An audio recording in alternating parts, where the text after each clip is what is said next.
आउज़ु बिल्लाहि मिनश्शैतानिर्रजीम बिस्मिल्लाहिर्रहमानिर्रहीम अल्लाहुम्मा सल्ली अला मुहम्मदिन व अला आलि मुहम्मद कमा सल्लैता अला इब्राहीम व अला आलि इब्राहीम इन्नका हमीदुम मजीद अल्लाहुम्मा बारिक अला मुहम्मदिन व अला आलि मुहम्मद कमा बारकता अला इब्राहीम व अला आलि इब्राहीम इन्नका हमीदुम मजीद रब्बि इश्रह ली सदरी व यस्सिर ली अमरी वाहलुल उक़दतम मिन लिसानी यफ़क़हू क़ौली रब्बना ज़िदना इल्मा या मुक़ल्लिबुल क़ुलूब सब्बित क़ल्बी अला दीनिक आमीन।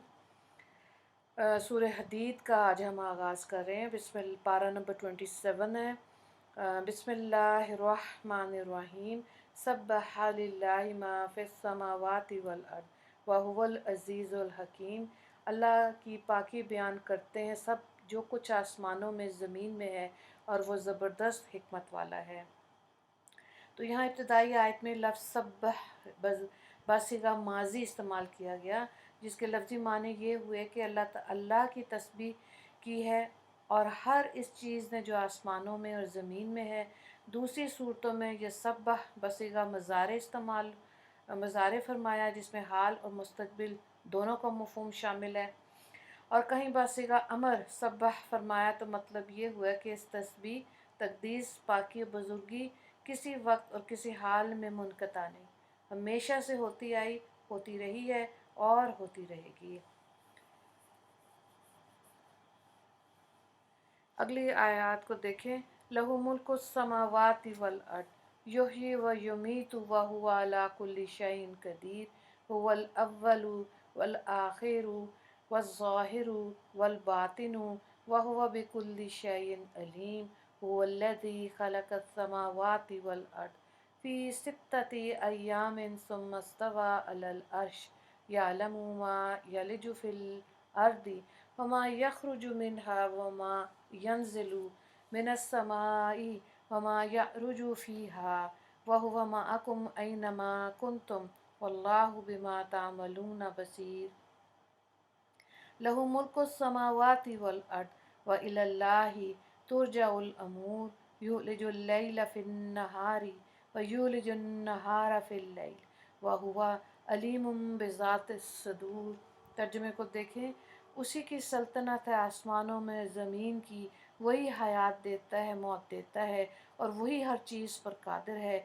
वही पहले है और वही पीछे और वही ज़ाहिर और वही मख्फी है और वो हर चीज़ का खूब जानने वाला है। वो ऐसा है कि इसने आसमान और ज़मीन को 6 रोज़ में पैदा किया, फिर अर्श पर कायम हुआ। वो सब कुछ जानता है, जो चीज़ ज़मीन के अंदर दाखिल होती है और जो चीज़ इसमें से निकलती है और जो चीज़ आसमान से उतरती है और जो चीज़ इसमें चढ़ती है। और वो तुम्हारे साथ रहता है ख्वाह तुम लोग कहीं भी हो, और वो तुम्हारे सब अमाल को भी देखता है। इसी के सल्तनत है आसमान और ज़मीन की और अल्लाह ही की तरफ से अमूर लौट जाएंगे। वही रात को दिन में दाखिल करता है, वही दिन को रात में दाखिल करता है और वह दिल की बातों को जानता है। तो यहाँ पे ये बताया गया है कि नंबर 1 कि जो चीज़ ज़मीन के अंदर दाखिल होती है, मसलन बारिश का पानी और बीज ज़मीन के अंदर जाता है और खेती दरख्त बाहर इससे निकलते हैं। नंबर 2 वो सब कुछ जानता है, जो चीज़ इस ज़मीन में से निकलती है, मसलन नबातात। तीसरा ये कि वो सब कुछ जानता है जो चीज़ें आसमान से उतरती, मसलन फरिश्ते, अहकाम, कज़ा व क़दर यानी कि किस्मत, अच्छी बुरी तकदीर के फ़ैसले और बारिश। और चौथी चीज़ क्या है कि वो सब कुछ जानता है जो चीज़ आसमान में चढ़ती है, मसलन मलाइका का चढ़ना, बंदों के अमाल का चढ़ना। फिर आगे बताया कि किसी वक्त वो तुमसे गायब नहीं, बल्कि जहाँ कहीं तुम हो और जिस हाल में हो वो खूब जानता है और तुम खुले छुपे अमाल को देखता है तुम्हारे, और तुम किसी जगह भी उससे छुप नहीं सकते। फिर ये बताया गया कि अल्लाह की शान है कि वो दिन को रात और रात को दिन में बदलता है और इंसान के नीयत को और हर हाल में जो कुछ वो सोचता है, वो अल्लाह रब्बुल इज़्ज़त इंसान की नीयतों को भी जानता है। अगली आयत को देखें। आमिनु बिल्लाहि व रसूलिही व अनफिकु मिम्मा जअलकुम मुस्तखलिफीन फीह वल्लज़ीना आमनु मिनकुम व अनफकु लहुम अजरुन कबीर वमा लकुम ला तुमिनून बिल्लाहि वरसूलु यदऊकुम लितुमिनु बिरब्बिकुम वक़द अख़ज़ मीसाक़कुम मिन कुन्तुम मुमिनीन।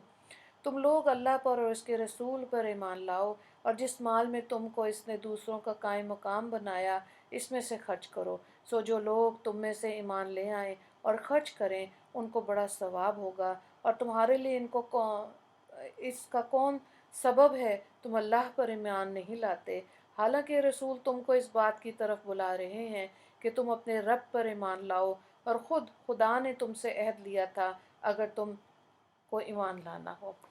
अच्छा, अब यहाँ चूँकि माल का खर्च करना आसान काम नहीं है, तबीयत का बुखल में आना और मुख्तलिफ़ दलाइल और तरीक़ों से इतफ़ाक़ यानी कि इन्फ़ाक़ फ़ी सबीलिल्लाह की तलक़ीन की जा रही है। पहले बताया कि देखो ये माल पहले दूसरों के हाथ में था, इसके जानशीन तुम बने, यानी बाप दादा की मीरास में या किसी के अतिया से या किसी और सबब मिसल तजारत, हरफत, सनत वगैरह से माल तुम्हें हासिल हुआ। फिर ज़ाहिर है कि तुम्हारा जानशीन कोई और बनाया जाएगा, यानी तुम्हारे बाद किसी और के हाथ चला जाएगा।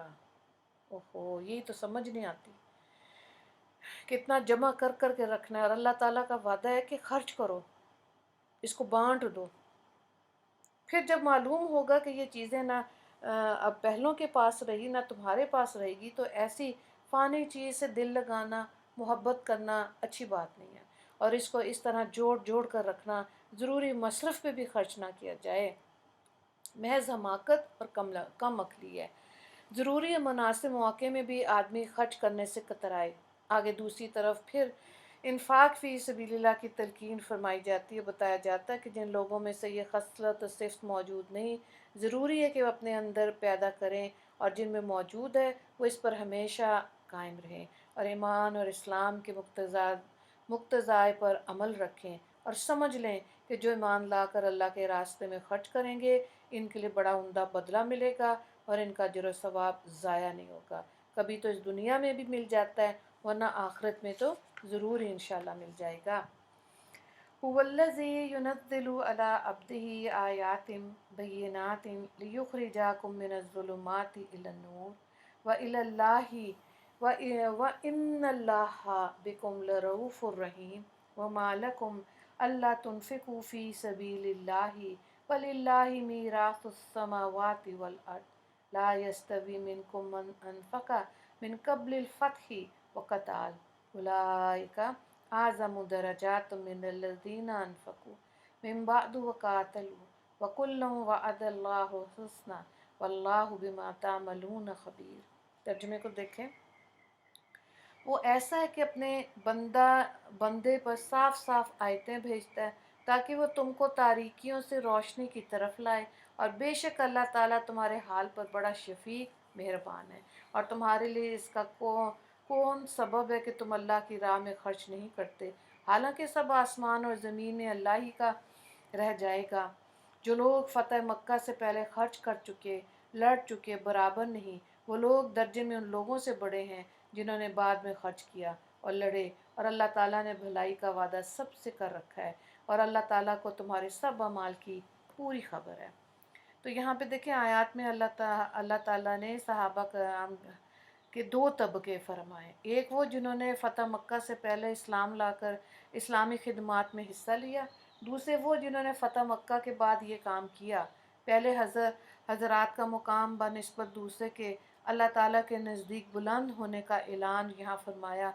फ़तह मक्का से पहले जो ईमान लाए, इनके सामने मुसलमानों की किल्लत और ज़ोफ़ और उसकी वजह से मुशरिकीन की एज़ाओं का सिलसिला था। ख़ुसूसन इब्तिदाए इस्लाम के वक्त इस्लाम और ईमान का इजहार करना अपनी जान की बाजी लगाने और अपने घर बार को हलाकत के लिए पेश कर देने के मुतरादिफ था। ये ज़ाहिर है कि इन हालात में जिन्होंने इस्लाम कबूल करके अपनी जानों को ख़तरे में डाला और फिर रसूलुल्लाह सल्लल्लाहु अलैहि वसल्लम की नुसरत और दीन की खिदमत में अपने जान और माल को लगाया, इनकी क़ुव्वत ईमान इखलास अमल को दूसरे नहीं पहुँच सकते। लेकिन ये बता दिया कि इन लोगों का दर्जा और मुकाम इन लोगों के बराबर नहीं हो सकता। जिन अवलीन साबिकीन ने अपनी हिम्मत और उलुल अज़्मी और क़ुव्वत ईमान के सबब मुखालफों और इज़ाओं के खौफ व ख़तर से बालातर होकर इस्लाम का ऐलान किया और आड़े वक्त में इस्लाम के काम आए। लेकिन आखिर में फरमाया वकला वअदल्लाहि हुस्ना, यानी बावजूद बाहमी फ़राक़ व मरातिब के अल्लाह ताला ने जन्नत व मग़फ़िरत का वादा सभी के हक़ में कर लिया। ये वादा सहाबा कराम के इन दोनों तबकों के लिए जिन्होंने फ़तह मक्का से पहले या बाद में अल्लाह की राह में ख़र्च किया और मुखालफिन इस्लाम का मुकाबला किया। इसमें तकरीबन सहाबा कराम की पूरी जमात शामिल हो सकती है। इस रुकू से 4 सवाल आते हैं। रुकू नंबर 1 से सब्बाह की लफ्ज़ी तहकीक करें। दूसरा सवाल है अल्लाह ताला किन चीज़ों का जानने वाला है। आयत नंबर 3 माल का खर्च करना क्यों ज़रूरी है। आयत नंबर 7 इस आयत में सहाबा कराम के 2 तबकों का ज़िक्र करें। आयत नंबर 10 दुआ कर लेते हैं। अल्लाह ताला का बेइंतहा शुक्र और एहसान कि जिसने अपने फ़ज़ल और करम से हमको कुरान पाक की दौलत अता फ़रमाई और नबी करीम सल्लल्लाहु अलैहि वसल्लम का उम्मती होना नसीब फ़रमाया। अल्लाह ताला हमें नेमतों की कदरदानी और उनकी सही तरह से उस पर अमल की तौफ़ीक़ अता फ़रमाए। आमीन या रब्बुल आलमीन। व आखिर दावाना अनिल हम्दुलिल्लाहि रब्बिल आलमीन। अल्लाहुम्मा अग़फ़िर मुस्लिमीन वल मुस्लिमात वल मोमिनीन वल मोमिनात। अस्सलामु अलैकुम व रहमतुल्लाहि व बरकातुहू।